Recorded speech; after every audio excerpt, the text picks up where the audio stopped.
तो देखिए फ्रेंड्स, आज की सीरीज का पहला क्वेश्चन है, रेलवे बोर्ड के नए अध्यक्ष और सीईओ के रूप में किसे नियुक्त किया गया है? तो राइट आंसर है ऑप्शन बी, सतीश कुमार। इन्हें 1 सितंबर 2024 को रेलवे बोर्ड के नए अध्यक्ष और सीईओ के तौर पे नियुक्त किया गया है। और इसी के रिगार्डिंग फ्रेंड्स, आपसे एक और क्वेश्चन पूछा जा सकता है कि इनसे पहले रेलवे बोर्ड के अध्यक्ष और सीईओ कौन थे? जया वर्मा सिन्हा इनसे पहले रेलवे बोर्ड की अध्यक्ष और सीईओ रही। ठीक है, तो ये पॉइंट आप लोग ध्यान रखें। सेकंड क्वेश्चन है, किस तारीख को मेक इन इंडिया पहल के 10 वर्ष पूरे हुए?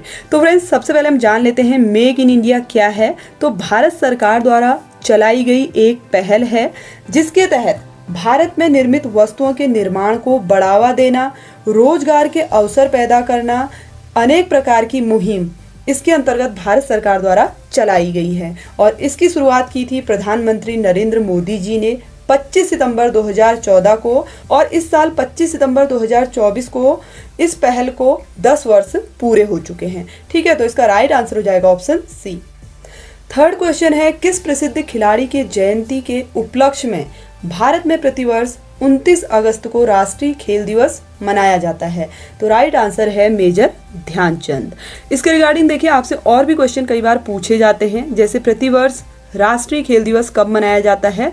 तो आपको ध्यान रखना है 29 अगस्त को मनाया जाता है। देखिए, जो मेजर ध्यानचंद हैं ये हॉकी के दिग्गज खिलाड़ी रहे और इन्हें हॉकी के जादूगर के नाम से भी जाना जाता है। इसके रिगार्डिंग भी क्वेश्चन कई बार पूछा जा चुका है कि हॉकी के जादूगर के नाम से कौन से खिलाड़ी प्रसिद्ध हैं? तो ये पॉइंट भी आपको ध्यान रखना है कि मेजर ध्यानचंद को ही हॉकी का जादूगर कहा जाता है।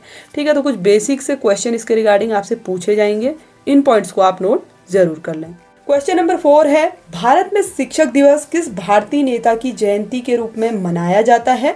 तो राइट आंसर है डॉक्टर सर्वपल्ली राधाकृष्णन। तो देखिए, प्रत्येक वर्ष भारत में 5 सितंबर को डॉक्टर सर्वपल्ली की जयंती के अवसर पर शिक्षक दिवस मनाया जाता है।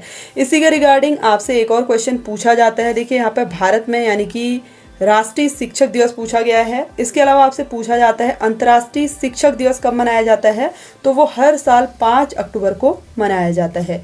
तो दोनों ही क्वेश्चंस में थोड़ा सा डिफरेंस है, एक राष्ट्रीय स्तर पर है और एक अंतर्राष्ट्रीय स्तर पर। तो दोनों के डिफरेंस को आपने ध्यान में रखते हुए ये डेट याद रखनी है। क्वेश्चन नंबर 5 है, किस वैज्ञानिक को विज्ञान रत्न पुरस्कार 2024 प्राप्त हुआ? तो राइट आंसर है प्रोफेसर गोविंदराजन पद्मनाभन। ठीक है, इन्हें राष्ट्रपति द्रौपदी मुर्मू जी द्वारा ये पुरस्कार प्रदान किया गया। अगला क्वेश्चन है, 16 सितंबर 2024 को पीएम नरेंद्र मोदी द्वारा पहली नमो भारत रैपिड रेल किन शहरों को जोड़ती है? तो राइट आंसर है ऑप्शन सी, अहमदाबाद और भुज को। देखिए, भारत की पहली नमो भारत रैपिड रेल, जिसे वंदे मेट्रो के नाम से जाना जाता है, इसका उद्घाटन किया गया प्रधानमंत्री नरेंद्र मोदी जी द्वारा 16 सितंबर 2024 को, और ये जोड़ती है अहमदाबाद और भुज को, जो लगभग 360 किलोमीटर की दूरी को 5 घंटे 45 मिनट में तय करती है। ठीक है, तो कुछ बेसिक से क्वेश्चन यहाँ पे और भी बनते हैं जिसके रिगार्डिंग आपसे क्वेश्चन पूछे जा सकते हैं, तो ये पॉइंट आप लोग नोट जरूर कर लें। अगला क्वेश्चन है, एक राष्ट्र एक चुनाव यानी कि वन नेशन वन इलेक्शन प्रस्ताव का मुख्य उद्देश्य क्या है? तो राइट आंसर है लोकसभा और राज्य विधानसभाओं के चुनाव को एक साथ कराना। एक राष्ट्र एक चुनाव का जो प्रस्ताव है, ये लोकसभा और विधानसभा के चुनाव को एक साथ कराना इसका मेन मकसद है। और इसके बाद देखिए, 100 दिन के भीतर जो स्थानीय निकाय और पंचायत चुनाव हैं उनको कराना इसका मुख्य उद्देश्य है। अगला क्वेश्चन है, एक राष्ट्र एक चुनाव प्रस्ताव की सिफारिश करने वाली उच्च स्तरीय समिति का नेतृत्व किसने किया? तो राइट आंसर है ऑप्शन सी, रामनाथ कोविंद ने। तो देखिए, 18 सितंबर 2024 को केंद्रीय मंत्रिमंडल ने पूर्व राष्ट्रपति रामनाथ कोविंद के नेतृत्व वाली एक समिति की सिफारिशों के आधार पर एक राष्ट्र एक चुनाव के प्रस्ताव को मंजूरी दे दी है। क्वेश्चन नंबर 9 है, WHO यानी कि वर्ल्ड हेल्थ ऑर्गेनाइजेशन द्वारा कुष्ठ रोग को खत्म करने वाला पहला देश कौन सा देश घोषित किया गया है? तो राइट आंसर है ऑप्शन बी, जॉर्डन। ठीक है, 19 सितंबर 2024 को WHO ने जॉर्डन को कुष्ठ रोग यानी कि जो लेप्रोसी रोग है उसको खत्म करने वाला दुनिया का पहला देश घोषित किया है। अगला क्वेश्चन है भारतीय अंतरिक्ष अनुसंधान संगठन इसरो के वर्तमान अध्यक्ष कौन है? तो राइट आंसर है ऑप्शन ए एस सोमनाथ। ठीक है, इन्होंने 14 जनवरी 2022 से ये पद ग्रहण किया है। और देखिए, अगर आपसे पूछा जाए कि इनसे पहले इसरो के अध्यक्ष कौन थे, तो के सिवन, डॉक्टर के सिवन इसरो के अध्यक्ष रहे। देखिए, ये पॉइंट भी आप लोग ध्यान रखें क्योंकि इसके रिगार्डिंग भी क्वेश्चन कई बार पूछा जाता है। अगला क्वेश्चन है नीतीश कुमार ने पेरिस 2024 पैरा ओलंपिक, ठीक है, यहाँ पे है पैरा ओलंपिक में किस खेल में स्वर्ण पदक जीता? तो राइट आंसर है ऑप्शन बी बैडमिंटन में। ठीक है, फ्रांस की राजधानी पेरिस में 28 अगस्त से लेके, ठीक है, 28 अगस्त से लेके 8 सितंबर तक पैरा ओलंपिक खेलों का आयोजन किया गया। और देखिए, इन खेलों का आयोजन 4 साल के अंतराल में किया जाता है। बढ़ते हैं अगले क्वेश्चन की ओर। अगला क्वेश्चन है भारतीय रिजर्व बैंक के वर्तमान गवर्नर कौन हैं जिन्हें अगस्त 2024 में लगातार दूसरे वर्ष global finance central banker report card में A+ रेटिंग प्राप्त हुई है? देखिए, A+ रेटिंग आपसे पूछा जा रहा है, तो राइट आंसर है ऑप्शन बी शक्तिकांत दास। ठीक है, शक्तिकांत दास RBI के वर्तमान में गवर्नर हैं जिन्हें लगातार दूसरे वर्ष global finance central banker report card में A+ की रेटिंग प्राप्त हुई है।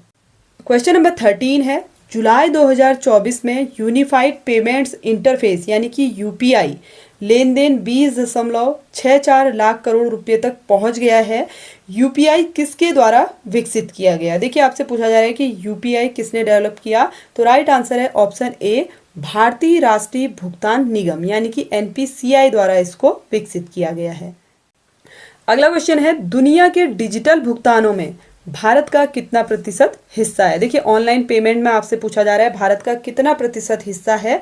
तो राइट आंसर है 48.5%। देखिए, RBI की एक रिपोर्ट के अनुसार भारत दुनिया के लगभग आधे डिजिटल भुगतानों के लिए जिम्मेदार है, जिसका लगभग 48.5% की हिस्सेदारी भारत रखता है। आज की सीरीज का लास्ट क्वेश्चन है भारत में राष्ट्रीय अंतरिक्ष दिवस कब मनाया जाता है? तो राइट आंसर है ऑप्शन बी 23 अगस्त। देखिए, भारत में राष्ट्रीय अंतरिक्ष दिवस हर साल 23 अगस्त को मनाया जाता है। साल 2023 में पहली बार मनाया गया ये दिन। ये ऐतिहासिक पल था हमारे लिए क्योंकि चंद्रयान 3 मिशन की याद में ये दिवस मनाया गया और इस मिशन के तहत भारत ने चंद्रमा के दक्षिणी ध्रुव पर सफलतापूर्वक लैंडिंग की थी। इस उपलब्धि के साथ ही भारत चंद्रमा पर उतरने वाला चौथा देश बना और साथ ही चंद्रमा के दक्षिणी ध्रुव पर पहुंचने वाला विश्व का पहला देश बना। ठीक है, तो इसके रिगार्डिंग कुछ बेसिक से पॉइंट हैं जो आपको ध्यान में रखने हैं। तो फ्रेंड्स, इसी तरह की करंट अफेयर की सीरीज के लिए चैनल को सब्सक्राइब जरूर कर लें। Thanks for watching.